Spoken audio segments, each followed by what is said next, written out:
Hello everyone, আমি ফয়সাল করিম মাসুদ। আপনারা যে হাদি হত্যাকাণ্ডের সাথে আমার জড়িত থাকার কথা জানেন। আসলে প্রকৃতপক্ষে আমি হাদি হত্যার এই ঘটনার সাথে কোনোভাবেই জড়িত না। এটা একটা মিথ্যা বানোয়াট, একটা চক্রান্ত, যার কারণে আমি দেশ ছেড়ে চলে আসতে বাধ্য হয়েছি। আমি দেশ ছেড়ে চলে এসেছি এখন দুবাইতে আছি। আমার দুবাইয়ের 5 বছরের মাল্টিপল ভিসা ছিল। যেভাবে হোক অনেক কষ্ট করে দুবাই চলে এসেছি। আর আপনারা এই হাদি হত্যাকাণ্ডের জন্য মিথ্যাভাবে আমার ফ্যামিলির সবাইকে জড়াইছেন। তাদের কোনো দোষ নেই, তাদেরকে আপনারা সবাই মিথ্যা হয়রানি করছেন। যেভাবে পাচ্ছেন সেভাবে অত্যাচার করছেন। আসলে এটা বলে বোঝানোর মতো না। আপনারা অনেক অত্যাচার করছেন, মিথ্যাভাবে তাদেরকে ফাঁসিয়েছেন, আমাকে ফাঁসিয়েছেন। হ্যাঁ, হাদির সাথে আমার সম্পর্ক ছিল। আমি গিয়েছিলাম তার অফিসে যাওয়ার পিছনে কারণটা হচ্ছে, আমি যেহেতু ব্যবসা করি, আমার একটা আইটি ফার্ম আছে। তো দীর্ঘ 10 বছর ধরে আমি বিজনেস করছি। এই আইটি ফার্মে অনেক কাজই হয়, সব সরকারি কাজ হয়। তো এখানে একটা কাজ ছিল অর্থ মন্ত্রণালয়, একটা কাজ ছিল আপনার খাদ্য মন্ত্রণালয়। তো এই দুটা কাজ নিয়ে আমি কথা বলতে গিয়েছিলাম। সে আমাকে পাইয়ে দিবে আশ্বস্ত করেছিল। আমি তাকে 5 লাখ টাকাও দিয়েছি, অগ্রিম চেয়েছিল। এবং তার এই যে আপনার যে প্রোগ্রামগুলো, এগুলোর ডোনার হিসেবে আমাকে থাকতে বলেছিল। আমি থেকেছি এবং তার প্রোগ্রামগুলোর জন্য যত টাকা লাগতো আমি দিয়েছি। এবং লাস্ট যেদিন শুক্রবার, ওই দিনে তাকে আমি 10,000 টাকা দিয়েছি তার ওই প্রোগ্রামের জন্য। এখন কথা হচ্ছে, আমাকে মিথ্যাভাবে ফাঁসানো হয়েছে। এগুলো যেহেতু হাদির সাথে জামাতের একটা কানেকশন আগে থেকে ছিল, ও জামাতের প্রোডাক্ট। তো সেই জন্য জামাতিরা কোনোভাবে এই ঘটনা ঘটেছে। ওই বাইকের মধ্যে আমি ছিলাম না, এবং ওই বাইকের চালকও আমার কোনো ছোট ভাই ছিল না। আমাদের দুজনকে মিথ্যাভাবে ফাঁসিয়েছে। এখন কি বলবো, এই জন্য আমার পরিবার ভুক্তভোগী। শুনলেন ওসমান হাদির হত্যার দায় অভিযুক্ত ফয়সাল করিমের বক্তব্য। তো এরপরেই দ্য ডিসেন্ট নামে একটি পোর্টাল, যারা আসলে ফ্যাক্ট চেক করে থাকে, তারা বলেছে যে ওসমান হাদি হত্যাকাণ্ডের মূল অভিযুক্ত ফয়সাল করিম মাসুদের বক্তব্য হিসেবে প্রচারিত একটি ভিডিওর বিষয়ে আমাদের কাছে অনেকে জানতে চেয়েছেন, এবং এই ভিডিওটি সম্পর্কে দ্য ডিসেন্টের পর্যবেক্ষণ নিচে তুলে ধরা হলো। প্রথমত, এই ভিডিওটি এআই জেনারেটেড নয়, মানে আর্টিফিশিয়াল ইন্টেলিজেন্স জেনারেটেড নয়। কারণ ভিডিওতে দৃশ্যমান ফয়সালের চেহারা, মুখভঙ্গি ইত্যাদি ফয়সাল করিমের বাস্তব চেহারা এবং মুখভঙ্গির সাথে পুরোপুরি সামঞ্জস্যপূর্ণ রয়েছে।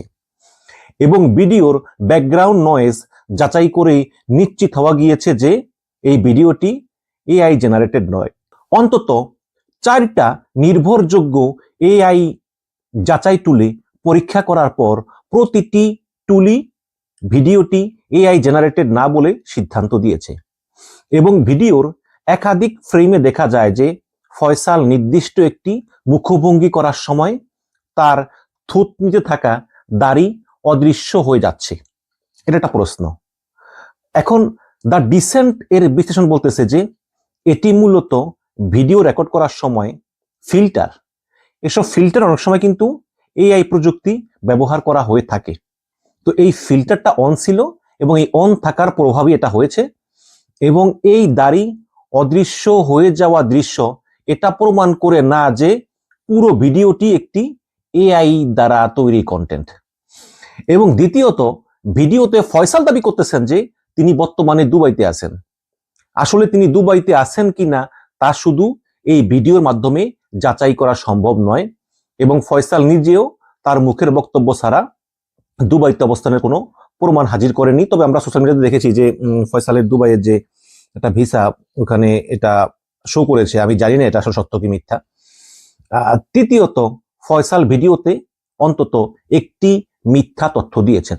তা হলো, তিনি বলেছেন যে হাদিকে হত্যার সময় ব্যবহৃত মোটর বাইকে তিনি ছিলেন না। তবে দ্য ডিসেন্ট আগেই বিশ্লেষণ করে প্রমাণ করেছে যে হাদিকে হত্যার সময় ব্যবহৃত বাইকে ফয়সাল করিম এবং তার সহযোগী আলমগীর শেখ ছিলেন, এবং বাইকের পেছনে বসে গুল্লি বর্ষণকারী ব্যক্তি ফয়সাল করিম এবং বাইক চালক ছিলেন আলমগীর শেখ। এসব তথ্য পরে আইন শৃঙ্খলা বাহিনী তাদের তদন্তের মাধ্যমে নিশ্চিত হয়েছে এবং তা দেশের শীর্ষ গণমাধ্যমগুলোতে প্রচারিত হয়েছে। চতুর্থত, ফয়সাল অভিযোগ করেছেন যে ওসমান হাদি তাকে অর্থ মন্ত্রণালয় এবং খাদ্য মন্ত্রণালয়ের দুটি কাজ তদবিরের মাধ্যমে পাইয়ে দেওয়ার বিনিময়ে অগ্রিম 5 লাখ টাকা নিয়েছিলেন। মানে ওসমান হাদি 5 লাখ টাকা নিয়েছিলেন ফয়সাল করিমের কাছ থেকে। এখন হাদির মৃত্যুর পর এই ধরনের দাবি প্রমাণ বা অপ্রমাণ করা অসম্ভব। তবে হাদির ব্যাপারে তদবির বাণিজ্যের এমন অভিযোগ এর আগে কোথাও শোনা যায়নি, বরং অন্তর্বর্তীকালীন সরকারে থাকা ক্ষমতাধর বিভিন্ন ব্যক্তির অনিয়মের বিরুদ্ধে ওসমান হাদি সর্বদাই সোচ্চার ছিলেন এবং নিজে এই ধরনের অনিয়মের সাথে জড়িত থাকলে তার জীবদ্দশায় অভিযোগ ওঠা স্বাভাবিক ছিল। তো এই হচ্ছে দ্য ডিসেন্টের পুরোপুরি বিশ্লেষণ এই ওসমান হাদির হত্যার অভিযুক্ত ফয়সাল করিমের ভিডিওর ব্যাপারে। হাদির হত্যাকারী ফয়সাল পলাতক অবস্থাতে সে আমি দেখেছি গতকালকে আজকেও একটি ভিডিও ছেড়েছে। আপনারা এই ভিডিওটি দেখে যে যার মতো করে বিভ্রান্ত হচ্ছেন এবং আমরা হচ্ছি স্বাভাবিক, কারণ সে প্রথমত সে তার জায়গা থেকে সম্পূর্ণভাবে সে দাবি করেছে যে হাদি হত্যার সাথে তার কোনো সম্পৃক্ততাই ছিল না। আর আমরা সেটাকে সেই ভিডিওকে সার্কুলেট করছি যে যার মতো করে।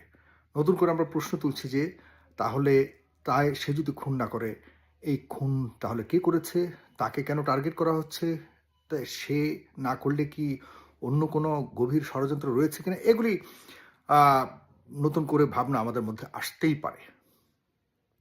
কিন্তু এই ফয়সাল যে গোপনে থাকবার কথা, যে কোনোভাবেই সামনে আসবার কথা না, সে কেন আসছে এই মুহূর্তে, বারবার কেন সে নিজেকে নির্দোষ দাবি করছে এবং বারবার কেন সে সাহসিকতার সাথে এভাবে ভিডিওতে এসে কথা বলছে এবং আমাদেরকে কিছু বার্তা দেওয়ার চেষ্টা করছে, এগুলিকে একটু বিশ্লেষণ করতে হবে। কারা করাচ্ছে, সে একা এভাবে সাহস পাওয়ার কথা নয়। কারা করাচ্ছে, এর পেছনে কি থাকতে পারে, কারা থাকতে পারে, কি উদ্দেশ্য থাকতে পারে। আপনারা জানেন, আমরা জানতাম যে সে ভারতে পালিয়ে গেছে, কিন্তু সে দাবি করছে দুবাইতে। আমি জাস্ট এই বিশ্লেষণটি কয়েক মিনিটের করব। একটি বিষয়কে আমি আপনাদের সামনে আপাতত, এর পেছনে আরও অনেক কিছু থাকতে পারে, আসলে এখন আর কাউকে বিশ্বাস করার কোনো সুযোগ নেই, আর অনেক কিছু থাকতে পারে, কারণ সে খুব নিরাপদের সাথে চলে যেতে পেরেছে। কিভাবে গেল, যেখানে ভারত বাংলাদেশের সীমান্ত দিয়ে একটা ছাগলও এখন পারাপার করতে পারে না, সেখানে কিভাবে এত নিরাপত্তার সাথে সে পার হলো। আবার ওইখান থেকে সে দুবাই চলে গেল। যদি আমরা তাকে বিশ্বাস করি তাহলে তার কথাকে বিশ্বাস করতে হবে।